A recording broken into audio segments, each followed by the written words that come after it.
Seminggu sesudah Yesus bangkit, Yesus menampakkan diri kepada murid-muridnya. Tetapi Thomas tidak ketemu dengan Yesus. Dan Thomas berkata, sebelum aku melihat dia, mencucukkan jariku ke tangan dan lambungnya, aku tidak percaya. Seminggu setelah itu, Yesus menampakkan diri kepada murid-muridnya dan juga kepada Thomas. Tapi saya sebutnya Minggu Thomas, saudara, untuk mengingat ketidakpercayaan Thomas. Di tengah-tengah ketidakpercayaan Thomas ada satu pesan penting yang Yesus katakan. Ketika Yesus menampakkan diri kepada Thomas, Thomas berkata, "Ya Tuhanku dan Allahku." Kemudian Yesus berkata, "Karena engkau melihat aku dan kamu percaya, aku berkata kepadamu, berbahagialah mereka yang tidak melihat namun percaya." Kita itu, saudara, kita nggak melihat Yesus secara muka dengan muka, tetapi Yesus berkata, berbahagialah mereka. Ada sukacita di rumah Tuhan, amin. Karena Yesus sudah bangkit. Kasih tepuk tangan sorak-sorai bagi Tuhan, saudara. Saya terlambat naik, saudara, karena saya bikin ini, saudara. Saya buat ilustrasi. Tidak kelihatan ya. Saya putar sedikit dulu. Oke. Ya, benar tulisannya ya. Maut. Dan kemudian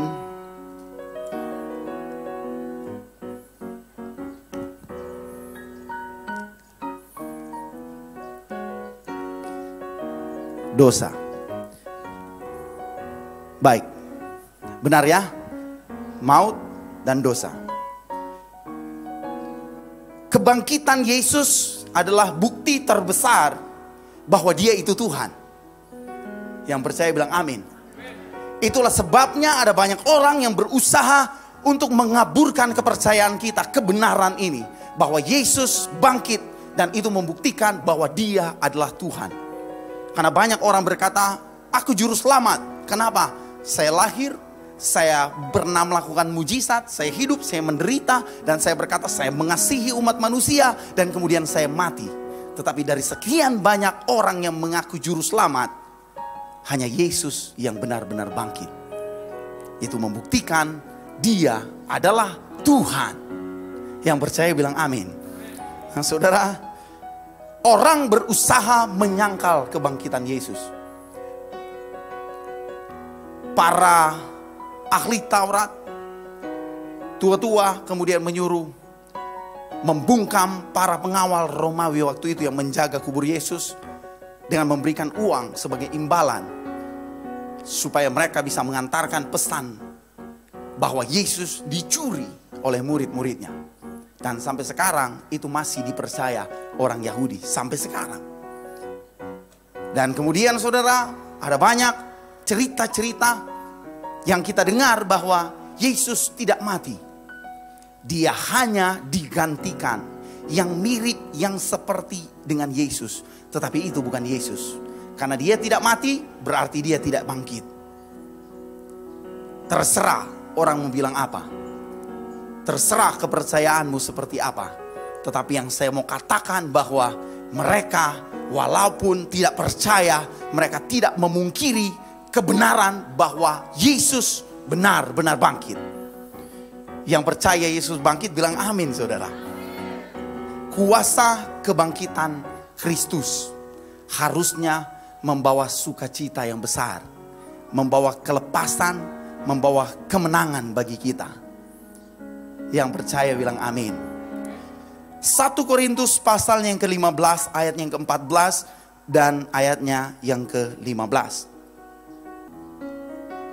Tetapi andai kata, seandainya, kalau Kristus tidak dibangkitkan, maka sia-sialah. Kalau Kristus tidak dibangkitkan, maka sia-sialah pemberitaan kami, dan sia-sialah juga kepercayaan kamu. Lebih daripada itu, kami ternyata berdusta terhadap Allah, Karena tentang dia kami katakan bahwa ia telah membangkitkan Kristus, padahal ia tidak membangkitkannya. Kalau andai kata benar bahwa orang mati tidak dibangkitkan. Kalau Yesus tidak bangkit, kepercayaan kita sia-sia. Lebih baik pergi pulang, batagi jo ulang apa? Sebagai penagih-penagih pajak, dan kemudian saya pergi untuk menjala ikan, kemudian saya pergi untuk melakukan tugas pekerjaan saya supaya saya bisa dapat makan, minum, keluarga saya bisa hidup. Tetapi dengan kebangkitan Kristus kita memiliki pengharapan yang pasti. Kepercayaan kita tidak sia-sia. Apa yang kita kerjakan tidak sia-sia. Kalau Anda tetap memancing sebagai pemancing, tetap memancing ikan, apa yang Anda lakukan tidak sia-sia. Kalau Anda pebisnis, apa yang Anda lakukan tidak sia-sia. Kalau Anda pengusaha, apa yang Anda lakukan tidak sia-sia. Kalau Anda bekerja di bidang politik, apa yang Anda lakukan tidak sia-sia. Karena kenapa? Karena Kristus telah dibangkitkan. Kalau Anda berdagang, Kristus tidak dibangkitkan, sia-sia. Tapi kalau Anda berdagang, Kristus dibangkitkan, perdaganganmu itu sangat berarti. Kenapa? Karena itu harusnya membangun kerajaan Allah, berguna bagi kerajaan Allah. Saudara, untuk memahami kebangkitan Kristus, kuasa kebangkitan Kristus, maka kita perlu memahami terlebih dahulu kematian. Kita perlu memahami terlebih dahulu kematian. Karena tidak akan ada kebangkitan tanpa kematian. Dan kematian itu selalu jadi momok yang menakutkan. Kematian selalu menakutkan bagi banyak orang. Orang Kristen pun kematian menjadi menakutkan. Makanya kita berusaha, kalau sakit datang berdoa supaya Tuhan boleh sembuhkan saya. Kalau saya menderita dan saya hampir mati, kita berdoa dan bersyukur kepada Tuhan. Hampir tidak jadi mati. Karena kematian menakutkan. Banyak orang berusaha menghindari kematian. Tetapi tidak bisa, saudara. Kematian itu pasti. Kematian itu pasti.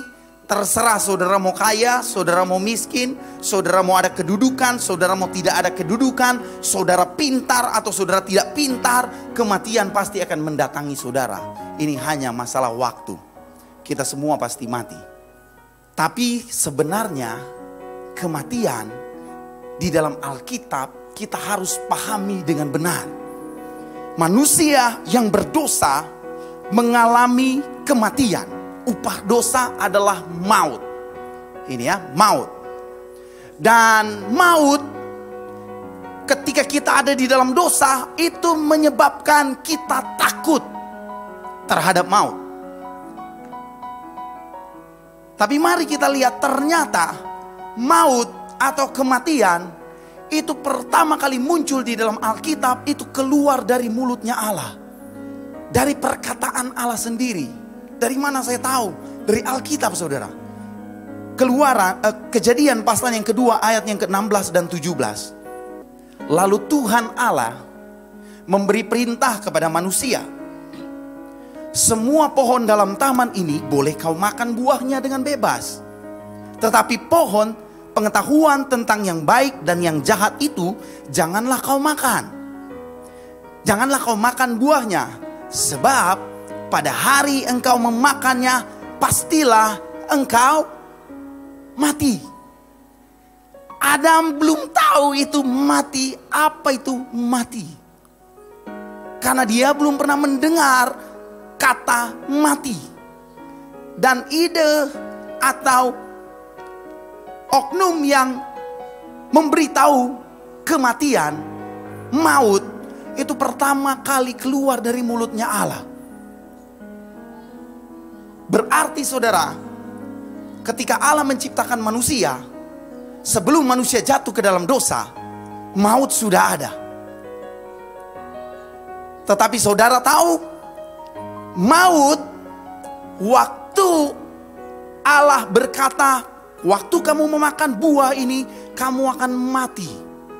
Apakah Allah berbohong? Benar saudara.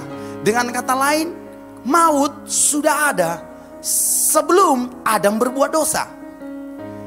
Tetapi saudara, waktu Adam belum berbuat dosa, maut tidak berkuasa atas Adam. Kapan maut memiliki kuasanya? Ketika Adam melawan perintah Tuhan. Ketika Adam melawan perintah Tuhan, maka dosa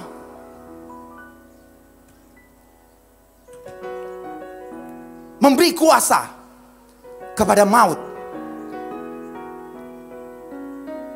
Dosa mengaktifkan kuasa maut bekerja. Sebelum dosa ada, maut tidak punya kuasa. Dan saat Allah memperkenalkan kematian, saat itu dia belum berkuasa, memiliki kuasa. Tetapi ketika Adam tidak taat, manusia Adam mengaktifkan kuasa maut. Mari kita lihat Roma pasal yang kelima ayat 17. Sebab jika oleh dosa satu orang, maut telah berkuasa oleh satu orang itu. Sebab jika oleh dosa satu orang, maut telah berkuasa oleh satu orang itu. Ketika Adam berbuat dosa, kuasa maut diaktifkan. Maka lebih benar lagi mereka yang telah menerima kelimpahan kasih karunia dan anugerah kebenaran akan hidup dan berkuasa oleh satu orang itu, yaitu Yesus Kristus. Roma pasal yang kelima ayat yang ke-19. Jadi sama seperti oleh ketidaktaatan satu orang, semua orang telah menjadi orang berdosa. Demikian pula oleh ketaatan satu orang, semua orang menjadi orang benar. 1 Korintus 15 ayat 55 dan 56 berkata begini. Hai maut, di manakah kemenanganmu? Hai maut, di manakah sengatmu? Sengat maut ialah dosa, dan kuasa dosa ialah hukum Taurat. Sebelum dosa berkuasa, sebelum Adam tidak taat, maut tidak punya kuasa. Tetapi ketika Adam tidak taat, manusia jatuh ke dalam dosa, maut memiliki kuasa, aktif kuasanya. Dan Rasul Paulus mencatat bahwa kematian memperoleh kuasa dari dosa, akibat dosa. Jadi kalau maut sekarang berkuasa, bagaimana caranya supaya maut kuasanya hilang? Bagaimana supaya maut tidak menakutkan lagi bagi orang percaya? Bagaimana supaya maut tidak bisa mengintimidasi lagi orang percaya? Kalau maut punya kuasa karena dosa, maka untuk mematikan kuasa maut, maka dosa itu harus diselesaikan. Karena yang berdosa itu manusia, itulah sebabnya Allah harus datang ke dunia ini jadi manusia untuk menyelesaikan masalah dosa, supaya maut kuasanya hilang. Dengan Yesus atau Allah harus jadi manusia di dalam diri Yesus Kristus. Dan Yesus harus mati untuk dosa manusia. Yang jadi masalah saudara adalah kita manusia berdosa.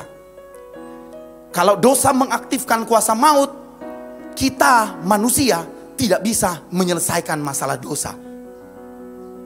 Jadi dengan kata lain, kita manusia masih ada di bawah kuasa maut. Maut masih berkuasa atas kita. Tetapi hanya yang tidak berdosa yang bisa mengalahkan maut.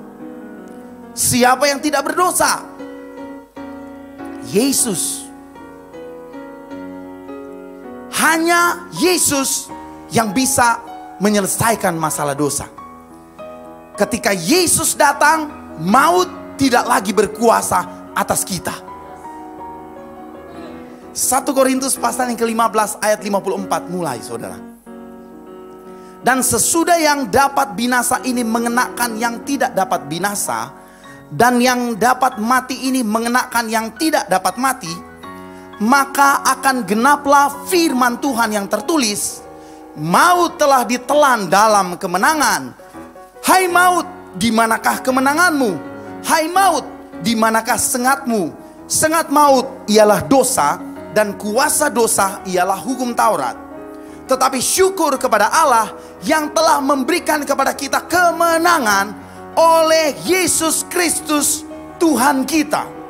Ibrani pasal yang kedua ayat 14 dan 15 berkata begini, karena anak-anak itu adalah anak-anak dari darah dan daging, maka ia juga menjadi sama dengan mereka dan mendapat bagian dalam keadaan mereka, supaya oleh kematiannya ia memusnahkan dia, yaitu iblis yang berkuasa atas maut. Supaya oleh kematiannya Yesus memusnahkan, Yesus menghilangkan, Yesus mematikan kuasa maut. Dan supaya dengan jalan demikian ia membebaskan mereka. Ia membebaskan saya, membebaskan saudara yang seumur hidupnya berada dalam perhambaan oleh karena takutnya kepada maut.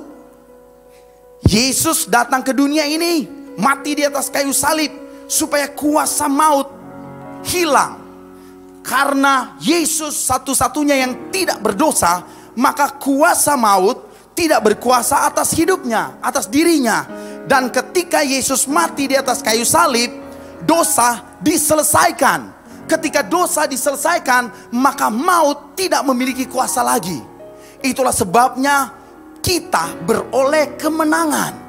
Kita seharusnya berjalan dalam kemenangan. Kita seharusnya berjalan dalam kepastian bersama dengan Kristus.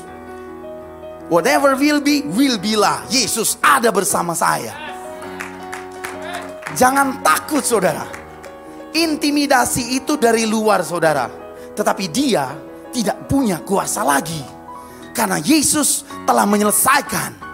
Yesus berkata, oh, Allah harus melakukan apa yang difirmankannya. Ketika Adam, engkau tidak taat, maut hukumannya. Allah bisa saja, saudara, Allah bisa saja berkata, semua manusia bebas dari dosa, diampuni. Tetapi bukan begitu cara Kristus, cara Allah. Allah setia dengan perkataannya. Dan karena kesetiaannya kepada firman-Nya, maka dia harus mengambil rupa menjadi manusia yang tidak berdosa di dalam Yesus. Supaya apa? Supaya firman-Nya digenapi. Dan karena kasih-Nya yang besar, manusia anak-anaknya tidak dibinasakan. Karena dia mengasihi saudara. Dia harus mati, rela menyerahkan nyawanya di atas kayu salib, terpaku, ditusuk lambungnya, mati.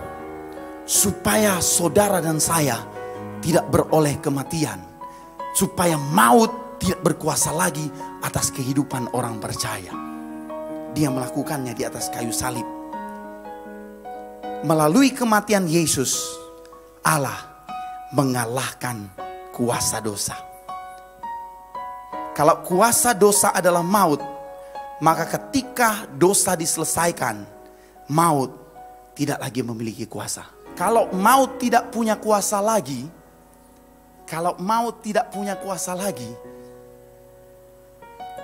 apa yang menghalangi Kristus untuk bangkit? Kalau kuasa maut menahan Yesus, menahan Kristus yang mati, itu di kuburan. Yang menahan kematian adalah kuasanya. Tetapi ketika kuasa dicabut, tidak lagi memiliki kuasa. Apa yang menahan Kristus untuk bangkit? Tidak ada, saudara. Kebangkitan adalah hasil alami dari kuasa maut yang hilang, yang diambil. Makanya ketika Kristus mati, Yesus mati, itu bait Allah terbelah.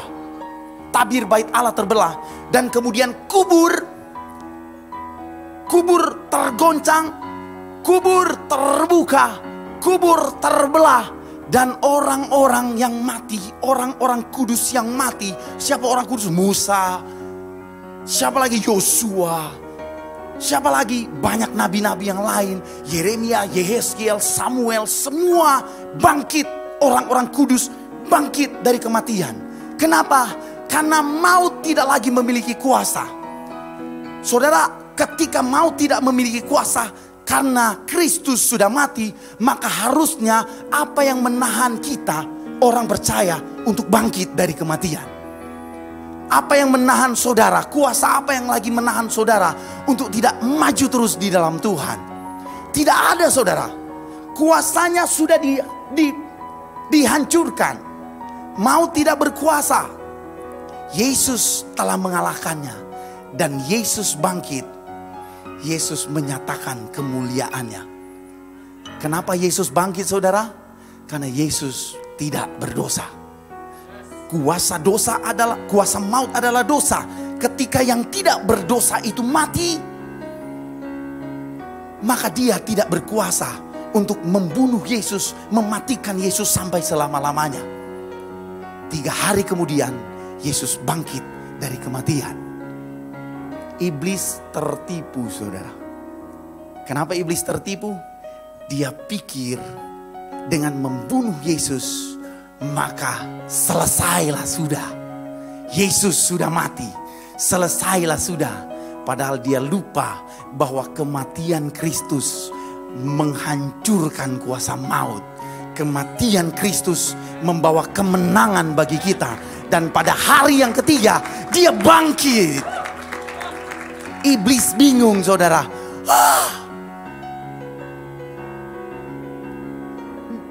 Kalau saudara pinter, apa yang menahan?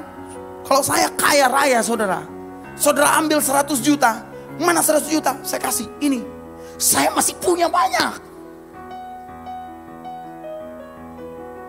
Yesus dibunuh, mati. Yesus tidak bisa mati. Kuasa dosa tidak berkuasa atas Yesus. Kenapa? Karena dia tidak berdosa. Tidak bisa, saudara. Saudara tidak bisa dimasukkan ke dalam penjara kalau saudara tidak bersalah. Tidak bisa, saudara. Kamu kesalahannya apa? Tidak didapati kesalahan. Itulah sebabnya Pilatus tidak mau menghukum Yesus. Karena Yesus tidak bersalah. Kalau saudara masuk penjara, saudara tidak bersalah, itu salah. Kalau saudara bersalah, saudara masuk penjara, itu benar. Saudara tidak akan pernah masuk penjara kalau saudara tidak bersalah.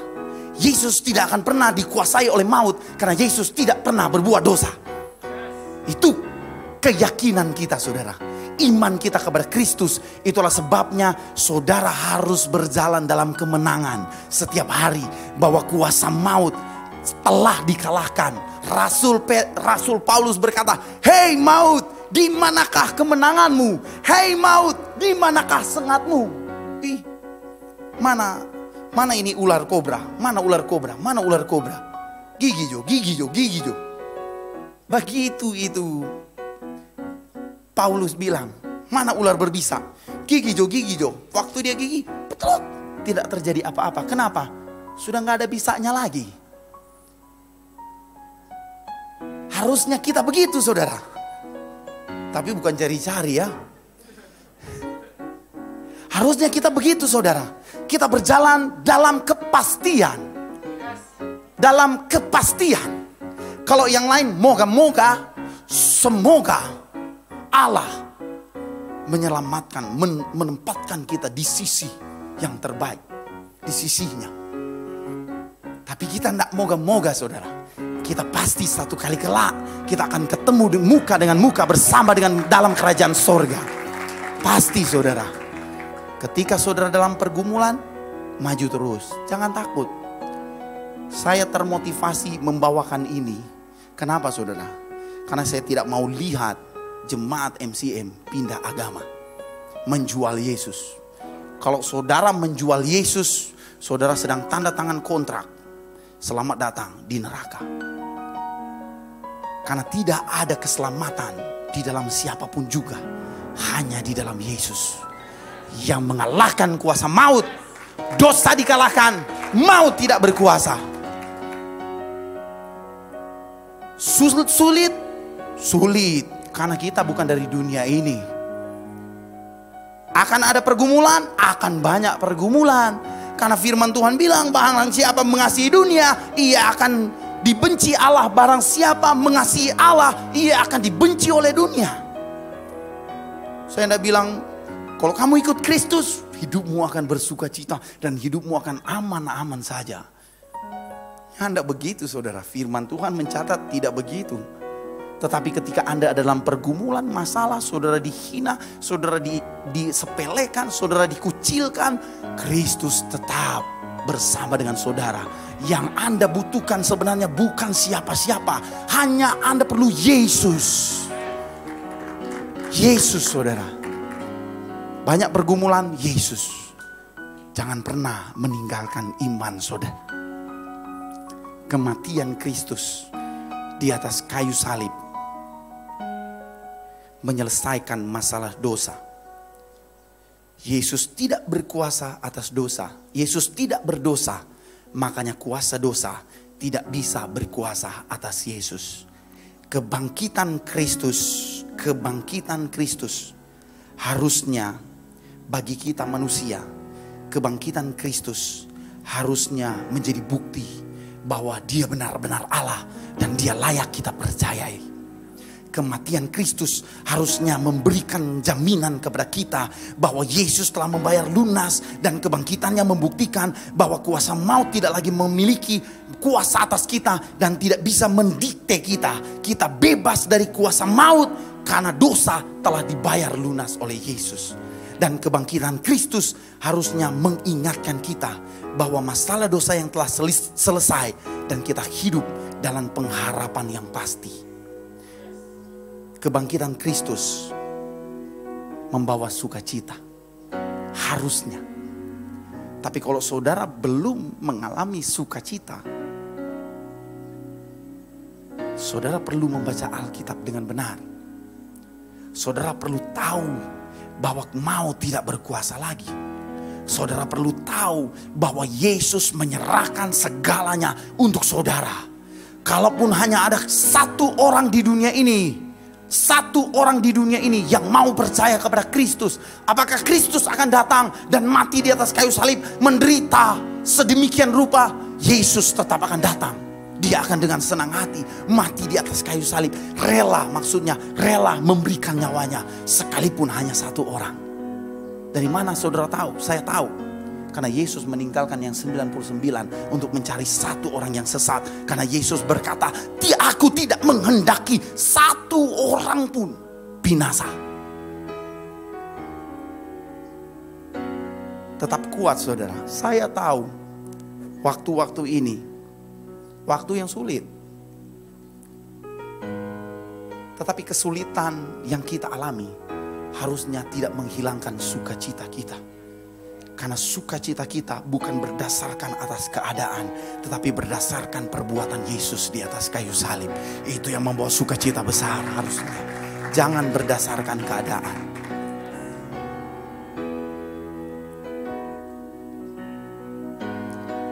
Jika kamu belum pernah mengakui dan menerima kuasa darah Yesus yang telah menghapus dosa semua manusia, maka kamu ada di dalam masalah yang besar.